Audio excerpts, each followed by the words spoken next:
ومن يطع الله والرسول فأولئك مع الذين أنعم الله عليهم من النبيين والصديقين والشهداء والصالحين. السلام علیکم ورحمۃ اللہ وبرکاتہ. الحمد للہ رب العالمین والصلاة والسلام علی رسولہ الامین وعلی آلہ وصحبہ اجمعین ومن تبعہم بإحسان الی یوم الدین. اما بعد فاعوذ باللہ من الشیطان الرجیم. بسم اللہ الرحمن الرحیم. انہ فکر وقدر فقتل کیف قدر ثم قتل کیف قدر ثم نظر ثم عبس وبسر ثم ادبر واستکبر فقال ان هذا الا سحر یؤثر ان هذا الا قول البشر. آج کے درس کا عنوان ہے علی الاعلان دعوت کے بعد مکہ والوں کا رد عمل. نبی کریم صلی اللہ علیہ وسلم کی سیرت میں سے اس سے پہلے ہم نے بتایا تھا کہ آپ صلی اللہ علیہ وسلم صفا پہاڑی پر کھڑے ہو کر مکے والوں کو عام دعوت دے کر آپ انہیں آخرت کے بارے میں فکر کرنے کی تلقین کرتے ہیں اور ایک اللہ کی طرف بلاتے ہیں. اس طرح سے پورے مکہ میں یہ بات مشہور ہو گئی کہ آپ نبی ہیں یا آپ نبی کا نبوت کا دعویٰ کر رہے ہیں اور ساتھ ہی آپ ہمیں اپنے معبودوں سے روک کر ایک معبود کی طرف بلا رہے ہیں. مکہ والے جو ایک زمانے سے کئی معبودوں کو مانتے تھے، کئی معبودوں کی عبادت کرتے تھے، جو کئی طرح کی برائیوں میں ملوث تھے، جہاں پر قبائلی سرداریاں تھیں، ہر قبیلے کا ایک سردار ہوتا تھا، ان کے ماتحت ان کی قوم ہوتی تھی. جو طاقتور ہوتا وہ کمزور پر ظلم کرتا. یہ معاشرہ اب یہ نہیں چاہتا تھا کہ محمد صلی اللہ علیہ وسلم کی بات مان لیا جائے، تمام معبودوں کو چھوڑ دیا جائے، قبائل کی سرداریاں برخاست ہو جائے. پھر طاقت کا جو مظاہرہ ہوتا ہے اب وہ مظاہرہ کرنے کا موقع نہ ملے. منمانی جو معاشرے میں کی جاتی تھی اب منمانی کرنے سے روک دیا جائے. زندگی جو اپنی مرضی کے مطابق گزارا کرتے تھے اب ایک اللہ کے پیغام کے حساب سے زندگی گزارنے لگے. اپنے نفس کو مار دیں اور رسول کی تعلیمات کے تابع کر دیں. یہ سارے چیلنجز تھے. بھلا یہ سب کیسے وہ تسلیم کر لیتے؟ تو انہوں نے سوچا کہ یہ ممکن نہیں ہے، ممکن نہیں ہے کہ ایک آدمی ہمارے درمیان سے اٹھ کر اس طرح کی باتیں کرے اور یہ سارے مسائل کو ہم برخاست کر دیں. کون ہے وہ شخص جو اس شخص کی تائید کر رہا ہے؟ کون ہے جو اس کو سپورٹ کرتا ہے؟ ایک شخص نظر آئے، ابو طالب. اس لیے کہ صفا پہاڑی پر واضح ہو گیا تھا کہ وہاں مؤید کون ہے اور مخالف کون ہے. ابو طالب تائید کرنے والے تھے، ابو لہب اور ان کے ساتھی مخالفت کرنے والے تھے.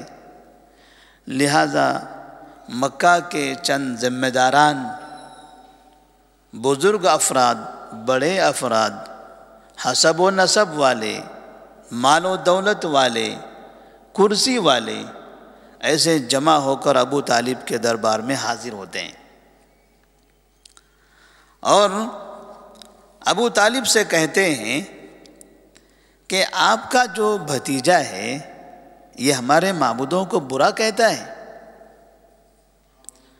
یہ ایک خدا کی طرف بلاتا ہے اور یہ کہتا ہے کہ ہمارے سب معبود باطل ہیں، یہ سنتے نہیں ہیں، بولتے نہیں ہیں، دیکھتے نہیں ہیں، ہماری خواہشیں، ہماری امیدیں، ہماری تمنائیں، ہماری منتیں پوری کرتے نہیں ہیں۔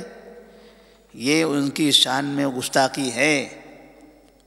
ہم تو ابھی تک یہی مانتے آئے ہیں کہ یہ ہماری سنتے ہیں، ہمیں دیکھتے ہیں، ہماری منتیں پوری کرتے ہیں، اور آپ کا یہ بھتیجا ان کا اس بات میں انکار کر کے ان کی شان میں گستاخی کر رہا ہے۔ لہذا اپنے بھتیجے کو روک لیجئے۔ ابو طالب نبی کریم صلی اللہ علیہ وسلم سے بڑی محبت کیا کرتے تھے، یہاں تک کہ انہوں نے کہا ابو طالب آپ کو بھی پتہ ہے ہمارے باپ دادا کا دین کیا ہے، تکلیف تو آپ کو بھی ہوگی نا، آپ نے بھی تو قبول نہیں کیا ہے، آپ بھی تو ہمارے دین پر ہیں، آپ کو بھی خراب لگتا ہوگا جب آپ کا بھتیجا کہتا ہوگا کہ تمام معبود یہ سب کے سب باطل ہیں، ایک اللہ کی عبادت کرو، آپ کو کیسا لگتا ہوگا؟ ابو طالب نے سب کی باتیں سنی۔ آپ کو پتہ ہے کیا لگتا ہے؟ آپ نے لوگوں کو سمجھایا اور سمجھا کر واپس کر دیا، لوگ چلے گئے۔ لوگوں نے دیکھا محمد بن عبداللہ نے ابھی تک اپنے کام سے ایک قدم بھی پیچھے نہیں ہٹایا ہے، یہ تو کام کیے جا رہے ہیں۔ ہم نے ابو طالب سے شکایت بھی کی، انہوں نے بھی کسی طرح کی کوئی پابندی نہیں لگائی، اور پھر اب حج کا موسم قریب آ چکا ہے، دنیا سے الگ الگ علاقوں سے لوگ یہاں مکہ میں آنے والے ہیں، اور یہ شخص اس شہر میں آنے والے لوگوں میں سے کتنے لوگوں کو گمراہ کرے گا، کتنے لوگوں کا ذہن خراب کرے گا، یہ نہیں پتہ ہے۔ ضروری ہے کہ ہم مکہ والے مکمل تیاری کر لیں، کہیں ایسا نہ ہو کہ یہاں سے اب ایک اللہ کی طرف، ایک معبود کی طرف دعوت پوری دنیا میں پھیل جائے، اور ہم کسی بھی حالت میں یہ ہونے نہیں دیں گے۔ لہذا انہوں نے مشورہ کیا آپس میں، ابو طالب کے پاس اب جانا بیکار ہے، ان سے تو بات ہو گئی، وہ روکنے تیار نہیں ہیں، قبول بھی نہیں کرتے ہیں، روکنے بھی تیار نہیں ہیں، بات نہیں مانتے ہیں، بزرگ انسان تھے، حل ہو سکتا تھا، وہ حل نہیں کرنا چاہتے، تو کسی اور جگہ ہم حل کریں گے۔ پھر لوگ جمع ہوتے ہیں، کیا کیا جائے؟ کوئی تو ایسا مسئلہ، ایسا کام کرنا ہوگا کہ ان کو ان کے راستے سے روکا جائے، ورنہ گمراہی پوری دنیا کے اندر پھیل جائے گی، اسلام پوری دنیا میں پھیل جائے گا۔ لوگ اتفاق کرتے ہیں کہ ولید بن مغیرہ بڑے ہوشیار آدمی ہیں، بزرگ انسان ہیں، سردار ہیں ہمارے، ان کے پاس چلتے ہیں، وہاں مشورہ کرتے ہیں، ہو سکتا ہے کوئی حل نکل آئے۔ ولید بن مغیرہ کے پاس پہنچتے ہیں، لوگ کہتے ہیں کہ دیکھیے حج کا موسم آ رہا ہے، دنیا سے لوگ آئیں گے، اور یہ محمد بن عبداللہ اپنا کام کر رہے ہیں، لوگوں سے کہہ رہے ہیں یہ معبود غلط ہے، وہ بت پرستی غلط ہے، یہ فلاں غلط ہے، یہ غلط ہے، ایک اللہ کی مانو۔ تو یہاں آ کر وہ لوگ اگر اس کی دعوت کو قبول کر لیتے ہیں تو اسی صورت میں ان کا مذہب ساری دنیا میں الگ الگ علاقوں میں پھیل جائے گا، لہذا اس کو روکنے کے لیے کوئی پلاننگ کرنی چاہیے۔ کہا کیا کرنا ہے؟ کہا آپ ہیں بزرگ، آپ کے پاس ہم آئے تھے، آپ ہی بتا دیجیے۔ کہا نہیں، میرے پاس کچھ بھی نہیں ہے، اگر آپ لوگوں کی رائے کچھ ہو تو بتائیے، پھر ہم غور کریں گے۔ آپ لوگ بتائیے کیا ہونا چاہیے؟ تو ایک شخص کہتا ہے ایسا کریں گے کہ ان کو بدنام کر دیں گے، لوگوں کے سامنے معاشرے میں ان کو بدنام کر دیں گے، اور جب دائی بدنام ہو جائے گا تو دعوت ناکام ہو جائے گی۔ لہذا دائی کی شخصیت پر ریمارک کرو، اس کی ذات پر حملہ کر دو کہ یہ اخلاق کا ایسا ہے، یہ فنا اور یہ فنا ہے۔ اس کی ذات پر ریمارک کریں گے تو برے انسان کی دعوت کون قبول کرے؟ کہا کیا ہونا چاہیے؟ ایک نے کہا ہم یہ مشہور کر دیتے ہیں، مدینہ مکہ میں یہ پھیلا دیتے ہیں کہ یہ انسان کاہن ہے۔ والد بن مغیرہ کہتا ہے نہیں، یہ بات کوئی قبول نہیں کرے گا آپ کی۔ ہم جانتے ہیں نا کاہنوں کو، نجومیوں کو، ہم نے دیکھا ہے کیسی کیسی باتیں کرتے ہیں، کیا ان کی حرکتیں ہوتی ہیں، ہاتھ دیکھو، پیر دیکھو، کپڑے لاؤ، یہ ساری چیزیں ان کے پاس ہوتی ہیں۔ اس کے پاس کیا ہے؟ کچھ بھی نہیں ہے ایسا، نہ یہ ہاتھ ہے نہ پیر ہے، کوئی چیز دیکھتا نہیں ہے، بولتا ہے صرف۔ لہٰذا آپ اگر یہ کہو گے یہ کاہن ہے تو کوئی بات آپ کی مانے گا نہیں، کوئی دوسری رائے بتاؤ۔ دوسرے نے کہا کہ ٹھیک ہے، ایسا کرتے ہیں کہ اس کے بارے میں یہ مشہور کر دیتے کہ یہ پاگل ہے۔ پاگل کہیں گے تو لوگ بات نہیں مانیں گے، پاگل سے کیا سننا ہے؟ ولید بن مغیرہ نے کہا نہیں، پاگل بھی نہیں ہو سکتا وہ، اس کی زبان میں اتنی مٹھاس ہے، اتنی اچھی باتیں بولتا ہے، اتنا اچھا لہجہ ہے، آپ لوگوں سے کہو کہ یہ پاگل ہے، یہ لوگ آپ کو پاگل کہیں گے۔ کہاں اس کی زبان میں پاگل پن نظر آتا ہے؟ ہم نے پاگلوں کو دیکھا ہے نا، مکہ میں ہیں پاگل، کیسے رہتے ہیں، کیسے ان کے کپڑے ہوتے ہیں، کیسا ان کا چہرہ ہوتا ہے، کیسی ان کی حرکتیں ہوتی ہیں۔ نہیں، یہ بھی نہیں ہو سکتا۔ پھر لوگوں نے کہا ٹھیک ہے، ہم یہ مشہور کر دیتے ہیں کہ یہ شاعر ہے۔ ولید بن مغیرہ نے کہا نہیں، شاعر بھی نہیں ہو سکتا وہ، ہم نے شاعروں کا کلام تو سنا ہے نا، کہ ہمارے درمیان شاعر لوگ نہیں ہیں، کیسی بہکی بہکی باتیں کرتے ہیں شاعر لوگ، جس کا نہ پیر نہ دھڑ، کچھ بھی بولتے رہتے ہیں، کبھی آسمان کی، کبھی ستاروں کی، کبھی عورتوں کی، کبھی خوبصورتی کی، کبھی چاند کی، جو منہ میں آئے وہ بولتے رہتے ہیں۔ اس کے پاس ایسا کچھ بھی نہیں ہے، جو ہے بالکل تول مول کے ہے، بالکل صحیح نظر آتا ہے۔ اس طرح کی شاعرانہ باتیں نہیں ہیں کہ جو دل میں آئے بولتے چلے جاؤ۔ لہٰذا آپ اگر لوگوں سے کہیں گے یہ شاعر ہے، اس کی بات مت سنو، تو لوگ آپ کو غلط سمجھیں گے، آپ کی بات نہیں مانیں گے۔ لوگ پریشان ہو رہے ہیں کہ جتنی باتیں پیش کر رہے ہیں سب کا ولید بن مغیرہ انکار کرتے چلے جا رہے ہیں۔ تو کہا کہ دیکھیے ایک کام کرتے ہیں، ان کو جادوگر بول کے مشہور کر دیتے ہیں کہ یہ جادوگر ہے، یہ جادوگر ہے۔ مکے والوں سے کہیں گے سب لوگ ایک ساتھ بولو یہ جادوگر ہے، سب کی ایک آواز ہونی چاہیے، ایسا نہ ہو کہ میں جادوگر کہوں اور تم مجنون کہہ دو، تم پاگل کہو، تم شاعر کہہ دو، ایسا نہیں ہونا چاہیے۔ پورے مکہ کے باشندے، ہر فرد، چھوٹا ہو بڑا ہو، مرد ہو عورت ہو، سب کی زبان پہ جادوگر ہونا چاہیے، تاکہ لوگوں کو یقین ہو جائے کہ ہاں سب صحیح بول رہے ہیں۔ ولید بن مغیرہ کہتے ہیں قسم اللہ کی، اس کی زبان میں بہت مٹھاس ہے،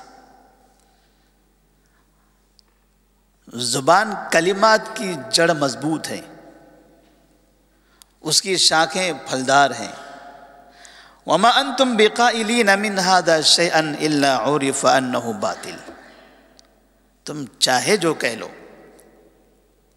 جو بھی آپ کہہ دو گے سننے والا یہ سمجھ جائے گا کہ آپ غلط بول رہے ہو۔ اس کے بارے میں جتنی طریقے سے آپ بدنام کرنا چاہو، جو بول کر لوگوں کو پھنسانا چاہو، دور کرنا چاہو، سب استعمال کر لو، پورا شہر ایک آواز میں کہہ دے، تب بھی دنیا کا کوئی بھی انسان تمہیں صحیح نہیں سمجھے گا۔ ولید بن مغیرہ کافر ہے، مسلمان نہیں ہے، کافروں کے سردار ہیں، مکہ کے سردار، کس طرح سے اعتراف کر رہے ہیں کہ نبی محمد بن عبداللہ کی یہ حالت ہے، زبان میں مٹھاس ہے ان کے، اور جب کہتے ہیں لوگ ان کے ہو جاتے ہیں. آپ جتنی باتیں کہہ رہے ہیں سب باتیں بیکار ہیں. لوگ پریشان ہو گئے، پھر بولیں تو کیا بولیں؟ کام تو کرنا ہے. حج کے موسم میں لوگوں کو ان سے روکنا ہے. کافی دیر تک سوچتے رہے. کہا ٹھیک ہے مجھے سوچنے کا موقع دیجیے. کہا آپ ہی بولیے، کم سے کم ہم تو بول چکے. آپ سمجھدار آدمی ہیں، بزرگ تجربے کار ہیں، اسی لیے آپ کے پاس آئے تھے کہ آپ کوئی حل نکالیں گے. کہا ٹھیک ہے سوچنے کا موقع دیجیے. قرآن کہتا ہے انہو فکر وقدر فقتل کیف قدر ثم نظر ثم عبس وبصر ثم ادبر واستکبر فقال ان هذا الا سحر یؤثر ان هذا الا قول البشر. کچھ بھی کہو فائدہ ہونے والا نہیں ہے، لیکن بہت سوچ رہا ہوں، غور و فکر کر رہا ہوں. پسینے میں یا پیشانی میں جھلڈیاں آنے لگی، چہرہ بنانے لگا، بار بار سوچنے لگا، غور و فکر کرنے لگا. پھر تکبر میں چلو یہ کہہ دیتے ہیں کہ یہ جادوگر ہے. کوئی راستہ نہیں ہے، لیکن کم سے کم اتنا تو ہم کہہ سکتے ہیں ان ھذا الا سحر یؤثر ان ھذا الا قول البشر. یہ جو کہہ رہے ہیں یہ انسان کا قول ہے، انسان کا کلام ہے، یہ آسمان والے کا کلام نہیں ہے. وہ کہتا ہے آسمان والے کا ہے، رب العالمین کا ہے. نہیں، یہ انسان کا کلام ہے، یہ بول دیں گے. مجبوراً باقاعدہ لوگوں نے اس چیز پر اتفاق کیا. کوئی بھی اس چیز پر راضی نہیں تھا، یعنی کسی کو اعتماد نہیں ہو رہا تھا کہ اس میں ہم کامیاب ہو جائیں گے. ولید بن مغیرہ کو بھی یقین نہیں تھا کہ اس میں ہم کامیاب ہو جائیں گے، مگر کرنا تو ہے. چلیے جادوگر کہہ دیتے. کیوں؟ اس لیے کہ ان کی باتیں سننے کے بعد کسی کا بیٹا مسلمان ہوتا ہے باپ کافر ہے، کسی کا بھائی مسلمان ہوا دوسرا بھائی کافر ہے. تو جادوگر میں ہوتا کیا ہے کہ انسانوں کے درمیان تفریق پیدا کی جاتی ہے. جادوگری کا استعمال اس کام کے لیے کیا جاتا ہے. تو کم سے کم لوگ اس معنی کے حساب سے ہماری بات کو تھوڑا بہت تسلیم کر لیں گے کہ اس کی وجہ سے بھائی بھائی میں اختلاف ہو گیا، میاں بیوی میں اختلاف ہو گیا، باپ بیٹے میں اختلاف ہو گیا. آخر میٹنگ یہاں ختم ہو گئی. لوگوں نے یہ طے کر لیا نبوت کے ملنے کے بعد یا علل اعلان دعوت کی ابتدا کے بعد یہ پہلا حج تھا. ادھر یہ مکمل تیاری ہو گئی. مکے والے سب اس بات پر ایک ساتھ متفق ہو گئے کہ ہر ایک کی زبان میں محمد ساحر ہے، محمد ساحر ہے، محمد جادوگر ہے. بس یہی ہونا چاہیے، کسی نے دوسرا کوئی چیز استعمال نہیں کرنا ہے. ادھر نبی کریم صلی اللہ علیہ وسلم کو فکر لاحق ہے کہ دنیا سے لوگ اس شہر میں آنے والے ہیں، ایک اچھا موقع ہے. مکے والوں میں تو ہم نے دعوت دی ہے، مکے والے تو نہیں سنتے ہیں. ہمارے چچا سے آ کر ہم پر پابندی لگانا چاہتے ہیں. ٹھیک ہے، باہر کے لوگ آئیں گے تو ان سے ملنے کا، ان میں تبلیغ کرنے کا اچھا موقع ہے. آپ صلی اللہ علیہ وسلم کی وہ تیاری ہے. اور پھر حج کا موسم آ گیا. حج کا موسم آنے کے بعد لوگ ادھر سے ادھر سے مکہ میں داخل ہونے لگے. شہر میں داخل ہونے کے جتنے راستے تھے، شمال سے، جنوب سے، مشرق سے، مغرب کے جتنے بھی راستے تھے، تمام راستوں میں لوگوں کو کھڑا کر دیا گیا کہ جو بھی آ رہا ہے اسے کہو دیکھو شہر میں جا رہے ہو، شہر میں ایک محمد نام کا ایک آدمی ہے، وہ جادوگر ہے. تھوڑا آگے بڑھے، دیکھو شہر میں محمد نام کا آدمی ہے، وہ جادوگر ہے. پھر آگے نکلیں، دیکھو شہر میں محمد نام کا ایک آدمی ہے، وہ جادوگر ہے. لوگ پریشان ہیں. آخر یہ کیا ہو رہا ہے؟ جس کے پاس سے گزر رہے ہیں وہ محمد محمد کہہ رہا ہے، محمد جادوگر ہے، محمد ساحر ہے، محمد ساحر ہے. ملنا نہیں ہے ان سے ورنہ تمہارا نقصان ہو جائے گا. اس طرح سے نبی کریم صلی اللہ علیہ وسلم کا کام آسان ہو گیا. نبی کی شہرت ہو گئی، باہر والوں کے درمیان نبی مشہور ہو گئے. ہر آدمی سے مل کر یہ کہتے تھے محمد بن عبداللہ جادوگر ہیں. سب کے ذہن میں یہ بات آ گئی کہ یہاں ایک آدمی ہے جو نبوت کا دعویٰ کر رہا ہے، وہ جادوگر ہے. دعویٰ نبوت کا ہے مگر حقیقت میں وہ جادوگر ہے. وہ دراڑ پیدا کرتا ہے، تفریق کرتا ہے خاندانوں میں. ان سے نہیں ملنا ہے ہم کو. جو جس نے سنا نہیں تھا، جانا نہیں تھا، دیکھا بھی نہیں تھا، کم سے کم وہ تو ان کی زبانوں سے سن لیا. اس طرح سے نبی کریم صلی اللہ علیہ وسلم کی یہ سمجھیے کہ آدھی سے زیادہ دعوت میں مددگار یہ تشہیر ہو گئی. پلاننگ نبی کی دعوت کو روکنے کی تھی، اللہ تعالیٰ نے اسی شر میں خیر پیدا فرمایا. اکیلے انسان کہاں کہاں جائیں گے؟ کتنے راستوں پر کھڑے رہیں گے؟ کتنے بازاروں میں جائیں گے؟ کن کن سے ملیں گے؟ کس سے ملنے کی ضرورت نہیں ہے، سب کے پاس آپ کی خبر پہنچ چکی ہے.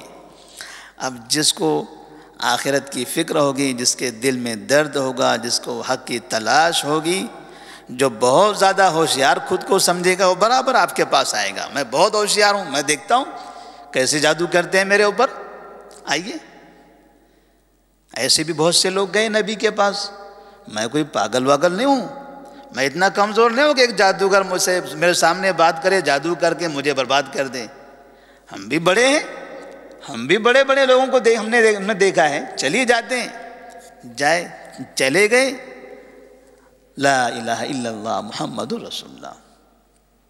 آگے دیکھتے ہیں کون جادوگر ہے، کیوں جادو کرتا ہے.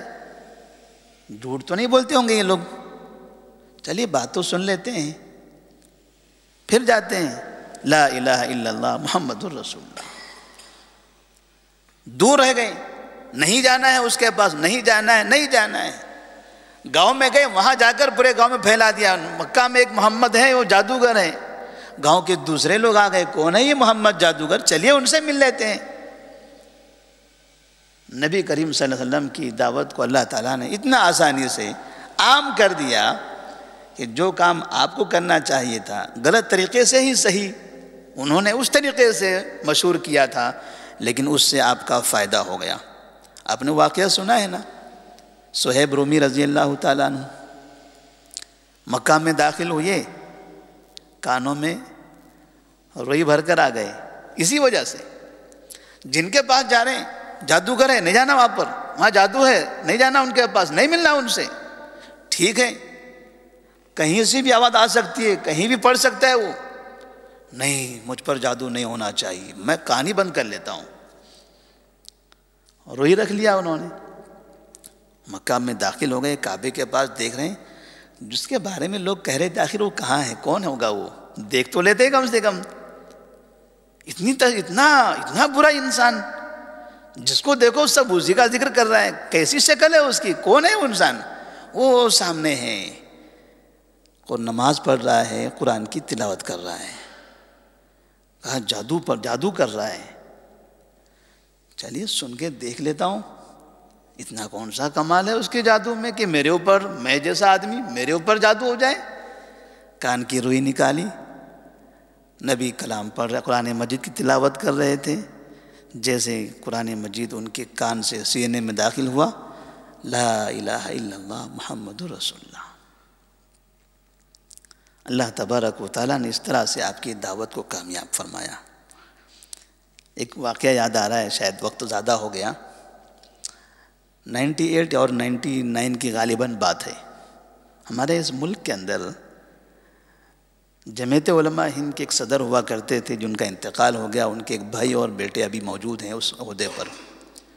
ہندوستان کے تقریباً بڑے شہروں میں، ہر بڑے شہر میں، دلی، بامبے، کلکتہ، مدراس، حیدرآباد، جہاں جہاں بھی مسلمانوں کی ایک بڑی آبادی ہے، انہوں نے ہر بڑے شہر میں جلسے کیے. اور تمام جلسوں میں خاص طور پر اپنے فکر کے جتنے علماء ہوتے تھے سب کو جمع، عوام کو نہیں، بڑے بڑے علماء کو جمع کرتے تھے. اور اس میں ایک ہی نعرہ ہوتا تھا، دلی سے لے کے کنیا کماری تک جتنی کانفرنس سے ہوئی، جتنے جلسے ہوئی، ایک ہی نعرہ دیا انہوں نے. کئی مہینے لگا دیے پورا ہندوستان صرف جلسوں میں. نعرہ کیا تھا؟ اہل حدیث گمراہ فرقہ ہے، ان سے شادی بیاہ نہیں کرنا، ان سے تعلقات نہیں رکھنا، ان کی مساجد میں جانا نہیں، ان کو اپنی مسجد میں آنے دینا نہیں۔ جہاں جہاں جلسہ یہی نعرہ رہا، پورے ملک میں ایسا ہنگامہ برپا کیا ہوا تھا۔ ہم طالب علم تھے، پڑھائی کر رہے تھے، اس زمانے میں اخبارات میں دیکھ رہے تھے کہ جس اخبار کو دیکھو کہاں ہے آج فلاں شہر میں کیا ہوا، یہ چیزوں پر اتفاق ہوا، میڈیا میں اس کا اعلان ہوا۔ اب کل کہاں ہے فلاں شہر میں، وہاں پر کیا ہونے والا ہے، اسی چیز پر یہ نکات ہیں، یہ پوائنٹس ہیں، پریس کانفرنس ہوگی اس میں یہ اعلان کیا جائے گا۔ اتنا ہنگامہ کیا، اور اس کے بعد جو سروے آیا، پتہ چلا کہ جتنی تعداد اہل حدیث کی اس سال تک تھی، اس سے کہیں ڈبل ٹبل تعداد اسی سال ہو گئی۔ لوگ جانتے ہی نہیں تھے، یہ ان کی مسجد میں جانا نہیں، ان کو اپنی مسجد میں آنا دینا نہیں، ان سے شادی بیاہ کرنا نہیں، ان سے تعلقات رکھنا نہیں۔ آخر یہ کون لوگ ہیں؟ مسلمان نہیں ہیں۔ میرا بیٹا اہل حدیث ہے، بات نہیں کرنا اس سے، اس کو مسجد میں آنے دینا نہیں، میں اس کے مسجد جانا نہیں، رشتے نہیں کرنا۔ میرا بھائی اہل حدیث ہے، میرا وہ پڑوسی اہل حدیث ہے، میرا اچھا دوست ہے، اس سے میں قطع تعلق کر لوں۔ لوگوں نے یہ سوچنا شروع کر دیا، ہمارے مولانا لوگ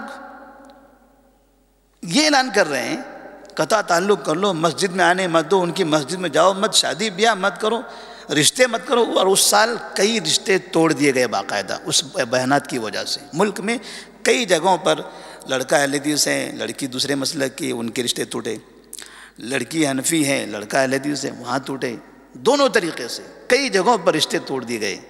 اتنا فساد ہوا لیکن اس کے بعد سے جو اہل حدیث پھیلنا شروع ہوئی ہندوستان کے اندر، پریشان ہو گئے۔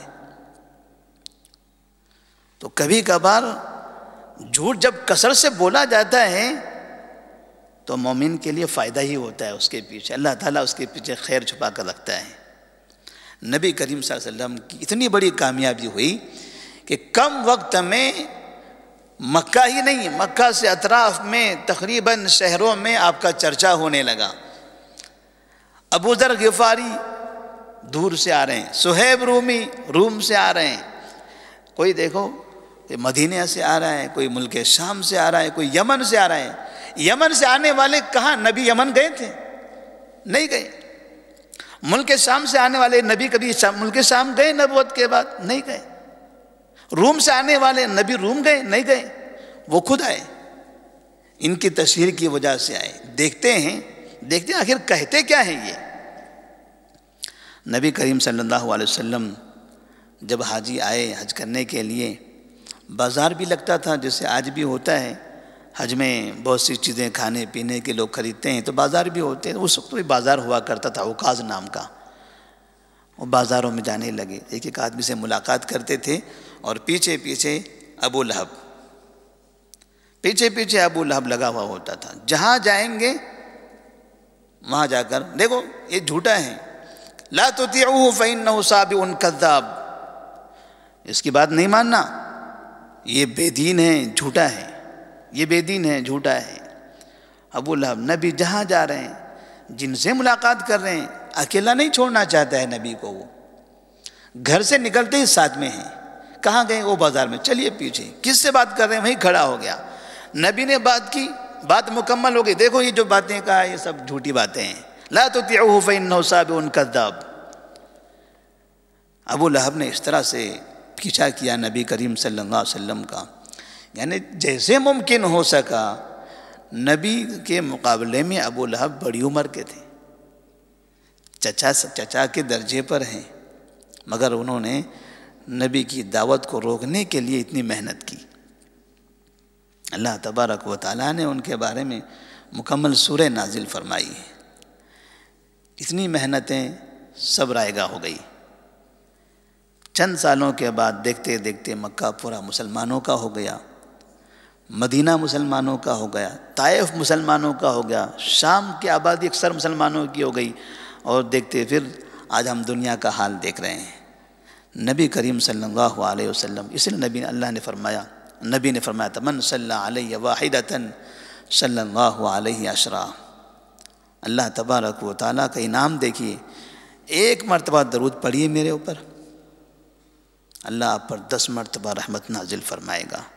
جب بھی نبی کا نام آئے صلی اللہ علیہ وسلم، صلی اللہ علیہ وسلم، نبی کے لیے ہمیشہ یہ دعائیہ کلمہ ہے نبی کے لیے، اللہ تبارک و تعالیٰ کی رحمتیں نازل ہو، اللہ کی برکتیں نازل ہو۔ آپ میرے لیے ایک بار دعا کرو گے، اللہ تبارک و تعالیٰ وہ دعا تمہارے لیے 10 بار قبول فرمائے گا۔ صلی اللہ علیہ ب10۔ اللہ سے دعا ہے کہ اللہ تبارک و تعالیٰ دین کی خدمت کرنے والے ہر شخص کے لیے ہمیں دعائیں کرنے کی توفیق عطا فرمائے۔ دین کو پھیلانا، دین کو لوگوں کے سامنے بتانا، لوگوں کی دلوں سے گمراہیوں کو نکالنا، برے افکار کو ان کو نکالنا، یہ آسان کام نہیں ہے، اس کے لیے بہت محنت کرنی پڑتی ہے۔ علم بھی چاہیے، صلاحیت بھی چاہیے، محنت بھی چاہیے، وقت بھی چاہیے، قربانیاں بھی چاہیے، اپنے آپ کو نرم کر کے، رسوا کر کے، ذلیل کر کے، لوگوں کے سامنے کھڑے ہو کر کیسے کیسے انداز میں لوگوں کو بتانے کی ضرورت پڑتی ہے۔